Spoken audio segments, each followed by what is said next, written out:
Good evening, I'm Dennis Ward. Welcome to APTN National News. We begin with developing news in Manitoba, where there has been a mass casualty event in Hollow Water First Nation. Manitoba RCMP say earlier this morning, multiple people in the nation were stabbed.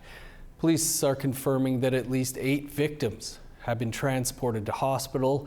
One victim is an RCMP officer, and one victim, the suspect's sister, is deceased. The suspect himself is also deceased. The incident comes on the 3-year anniversary of the mass stabbing in James Smith Cree Nation in northern Saskatchewan, though RCMP say this incident happened on purely coincidence. Julia Ross reports. Early this morning, members of the Hollow Water First Nation awoke to devastating and tragic news within their very tight-knit, loving community. According to Manitoba RCMP, the first initial call came in at 3:44 a.m. Thursday morning in the Hollow Water First Nation, located about 200 kilometers northeast of Winnipeg. Early this morning at 3:45 a.m., a First Nation safety officer contacted the RCMP to advise that 30 minutes prior, an assault had taken place in Hollow Water First Nation. He advised that the suspect had fled the scene and emergency medical services were requested to attend. Then, at 5:53 a.m., RCMP received a call about a potential stabbing in the community, and multiple officers were dispatched. When they arrived at the scene, multiple individuals were suffering from stab wounds, and RCMP were alerted to a second residence with additional victims also suffering from stab wounds. The families was very close to me.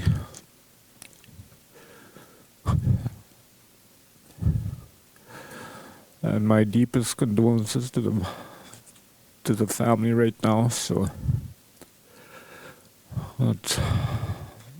I'll pray as hard as I could for their recovery. And that's all I'd like to say right now. Community to get together, do their prayers, support one another right now. 8 people, ages 18 to 60 years old, were injured early Thursday morning. 6 were transported by ground ambulance, while 2 were airlifted by STARS. An 18-year-old woman who was killed was the sister of the suspect.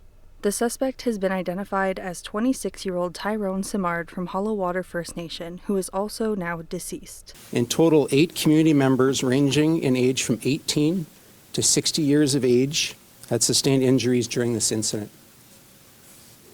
We can confirm, sadly, that an 18-year-old female has died as a result of these injuries. Following the stabbings, the suspect, who was Tyrone Simard, who was a 26-year-old male from the community of Hollow Water, fled the community in a stolen vehicle and fled south towards the community of Black River.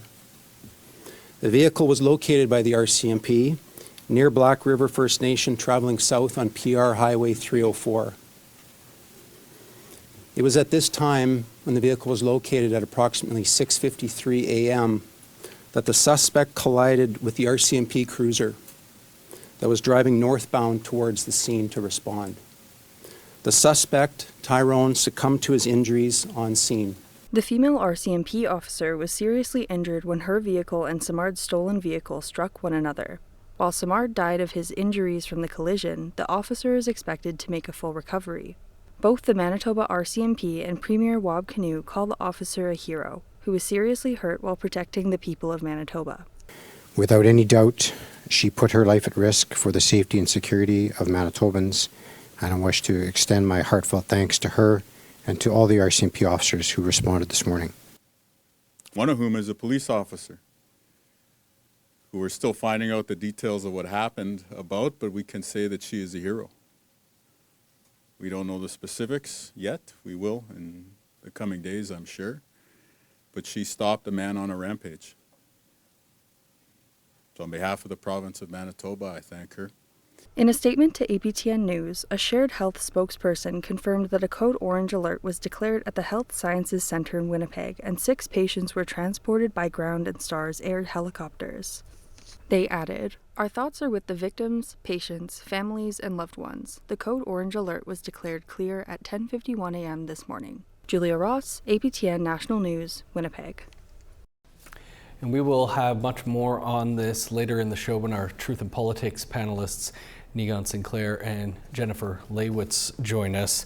If you need support today, you can call the Hope for Wellness helpline 24 hours a day, 7 days a week for counseling and crisis intervention. That number is 1-855-242-3310, or connect to the online chat at www.hopeforwellness.ca and follow the links.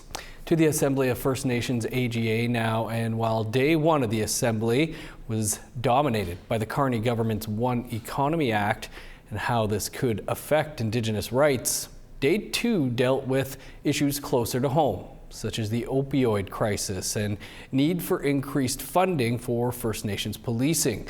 There was also a discussion in the afternoon about the uncertain future of long-term reform in the First Nations child welfare system. APTN's Fraser Needham has more.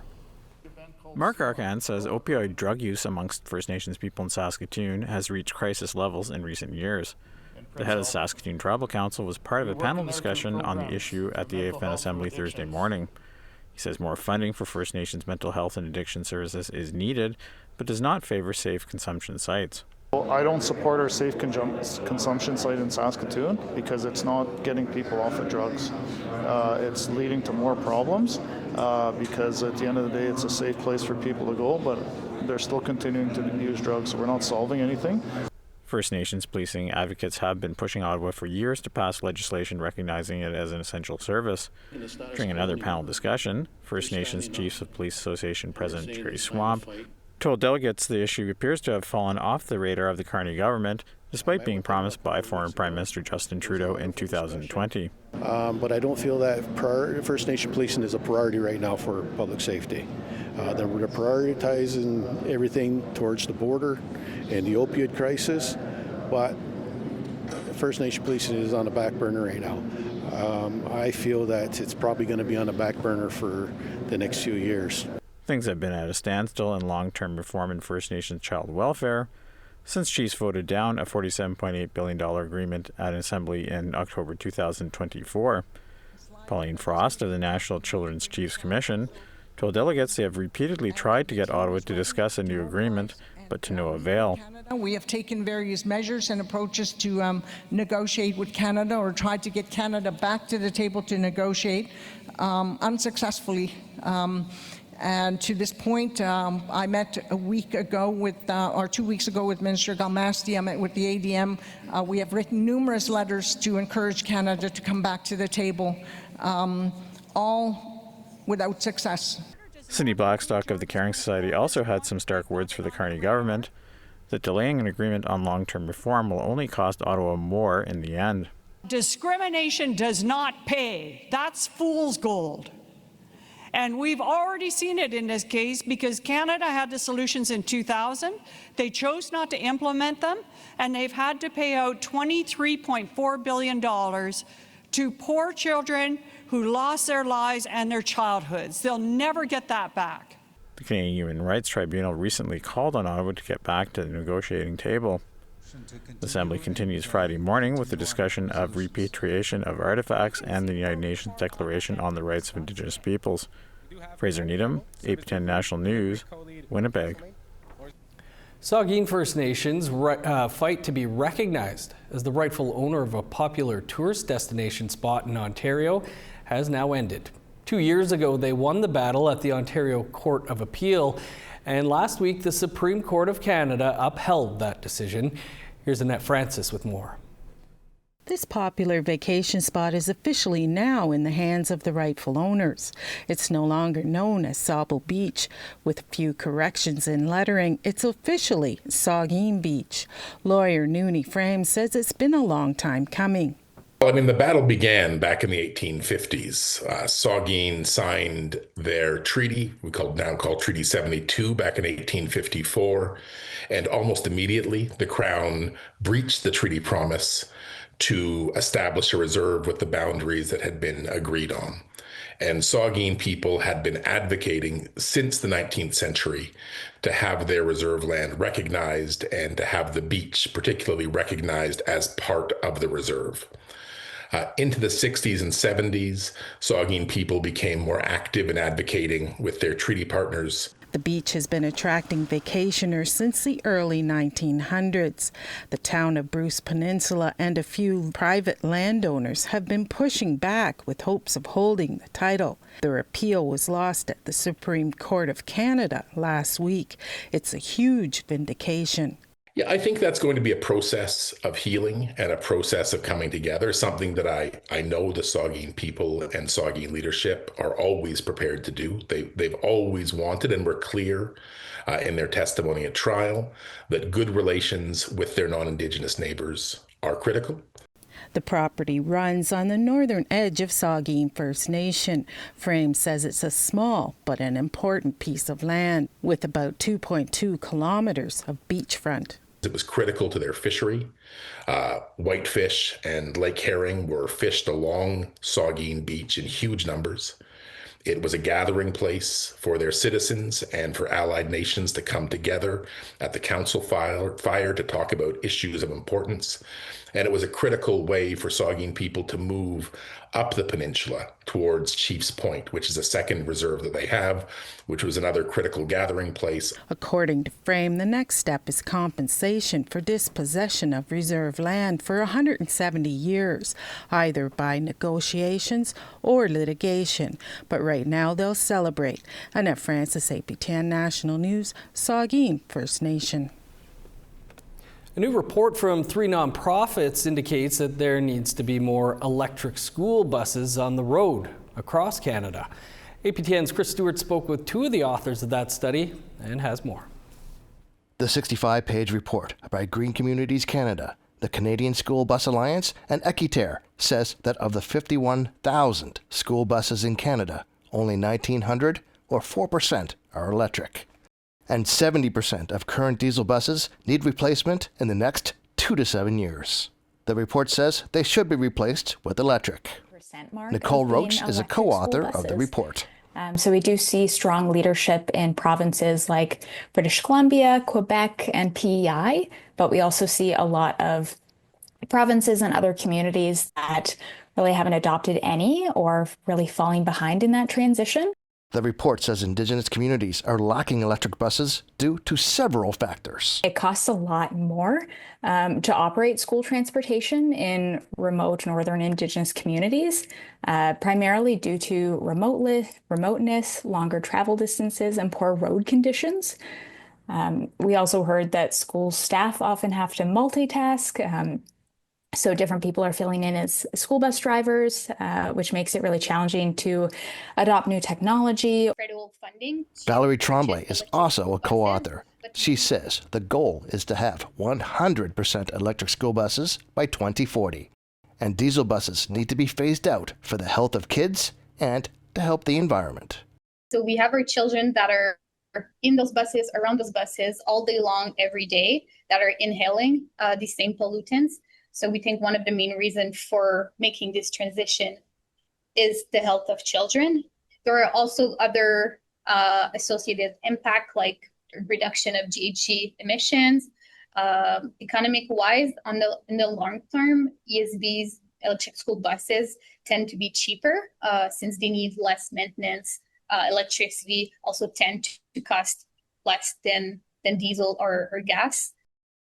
The report has several recommendations, including dedicated government-funded revenue streams for acquiring electric school buses and infrastructure. Chris Stewart, APTN National News, Edmonton.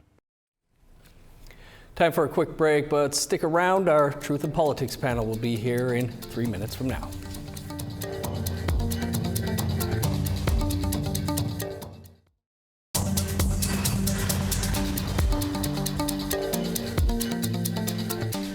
Welcome back. As we told you earlier in the show, at least 2 people are dead, including the suspect, after multiple stabbings in Hollowwater First Nation in Manitoba. The tragic incident conjures up memories from the mass stabbing in James Smith Cree Nation in Saskatchewan, which happened on this very day 3 years ago. For more, our Truth and Politics panels here. Negon Sinclair is a columnist with the Winnipeg Free Press, and Jennifer Leywitz is the CEO of Pasqua Strategies. Jennifer, Negon, thanks to you both for joining us. Negon, as we've been reporting, another terrible tragedy this morning in Hollow Water First Nation. Your thoughts on what we're hearing? Well, I wish that people cared and had as much reaction to these kinds of moments as they do to be proactive and to be, this is not an issue that takes place overnight. This is an issue that's taken place for years of chronic underfunding, trauma, and then a lack of mental health supports within communities. And my phone blew up this morning because everybody wants to know the reaction. Everybody wants to send their hopes and prayers. But the fact is that we need to be dealing with these issues for years beforehand to be engaging the critical issues that lead to these kinds of situations. So I send all my wishes to those in Hollow Water. My family comes from Manicatogan, which is the same community. We're Samards, and so I send my great thoughts, and certainly I'll be making a lot of phone calls tonight to figuring out who's been impacted most by this. Jennifer, you work closely with James Smith Cree Nation. Today is the 3rd anniversary of the mass stabbings there. It must be an extraordinarily difficult day there today too. Yeah, it's especially with the news coming out today, you know, I don't know how the community is processing this news because it's all happening so quickly, and it's been, you know, across social media for the last couple of hours. I know the chief, you know, it's one of those things, exactly what Negon said, like there's still a lot of areas that are chronically underfunded and areas that we need to address and we need to fix, and we need the federal government and the provincial government support in these areas, everything from child welfare, addiction, poverty, all of those things. But it just seems like the tires are continuing to spin when it comes to how we engage with the provinces and the feds, where it just doesn't seem like they understand. I will say that it is a positive time for James Smith right now with going into the powwow, but it's going to be, you know, a very tough day for a lot of people, and I'm sending all of my thoughts and my prayers, as cliche and very surface level as that sounds, because as Indigenous people, all we can really do is continue to process what's happened and continue to advocate for better solutions and better outcomes from the federal government. Negon, of course, we don't know all the details here yet, but the Assembly of First Nations is expecting to be discussing a resolution on public safety and policing substance use and the drug crisis this week. The resolution's calling for a First Nations-wide state of emergency right across the country to be called. Do you think that could have an impact on the violence and drug use, trafficking that we're seeing nonstop? Well, I mean, what else can be done? When you call it a state of emergency in 640 plus communities, you have to take attention. You know, the rest of the country has to stand up and say, well, what's going on? And the fact is that there is this chronic issue of the lack of justice on First Nations for many years. Those of us who were on reserve, we saw police once a week, maybe a few hours at a time. And so in many situations, we were also banned from having our own police and our own justice systems. And so, I mean, what else is there for First Nations to do than to call a state of emergency? And if we're going to be disallowed from having our own policing, our own justice systems, then I feel a great deal of empathy for leadership that they have to take these dire measures to be able to be direct with the Canadian government to say that this is enough already, because this isn't just impacting First Nations. This isn't just impacting Indigenous communities. This is impacting the entire justice system as a whole. It takes resources. It takes a great deal of care and concern, because many of our relatives who are suffering from mental health challenges that end up participating in some of these violent acts, then end up in the provincial healthcare system, end up in living in municipalities, and they end up engaging with police forces in places like cities. And so we have to really deal with this as a Canadian issue, because it was Canada that created this great immense amount of trauma, and the outcome of that is seen in terrible tragedies like today. Jennifer, you kind of touched on this a bit, but thoughts on what more could be done to prevent another such tragedy? I think, you know, addressing the root cause, and I know that that's something we talk a lot about that, but there seems to be a lot of issues that we still cannot get through, and chronic underfunding is one of the biggest ones. You know, we talk about child welfare, prevention, protection, addictions, mental health. But when the nations are struggling to get those resources on the ground and everything is so bureaucratic, it's really hard to not only create those systems, fund those systems well, and then maintain them long term. So I think there's still a lot of work ahead of us. I know, Bill C-92 is a start with reclaiming our jurisdiction over our children, because those broken systems are what lead to a lot of these issues, especially breakdown of family and the issues that it causes. I know it's had a ripple in my own family. So I think that's a place where we can start is, continuing to do what we can. And then on our part, it's a lot of hard work. There's no truth to be watered down there. It's an incredible amount of work. We're going to require a lot of really good leadership right now. We're going to require a lot of people in our spaces that have the energy and the desire to actually want to fix these things. We'll leave it there. Of course, our thoughts are with Hollawater First Nation and James Smith Cree Nation today, but we'll continue the conversation over on the podcast. Thanks to you both. Time for one last quick break, but stick around. There's more to come.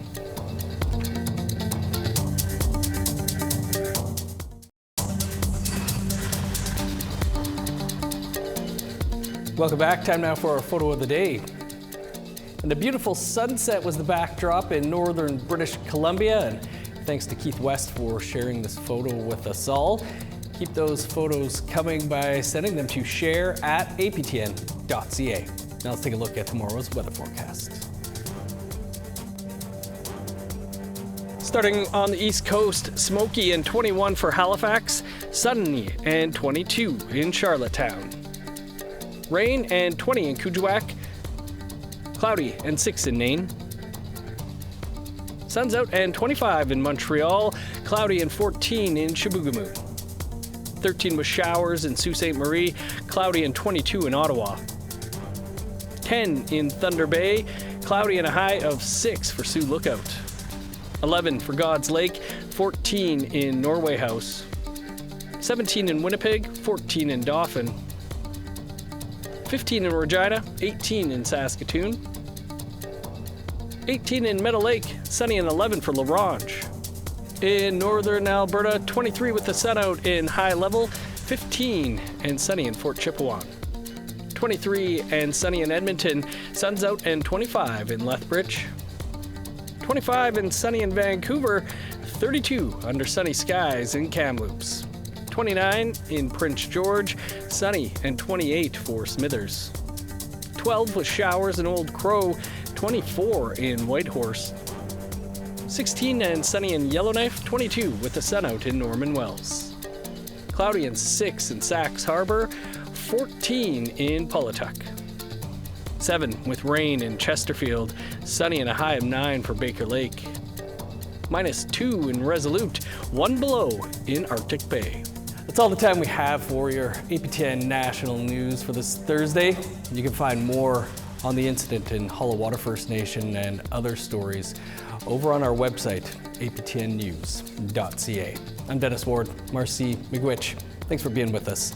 Have a safe night.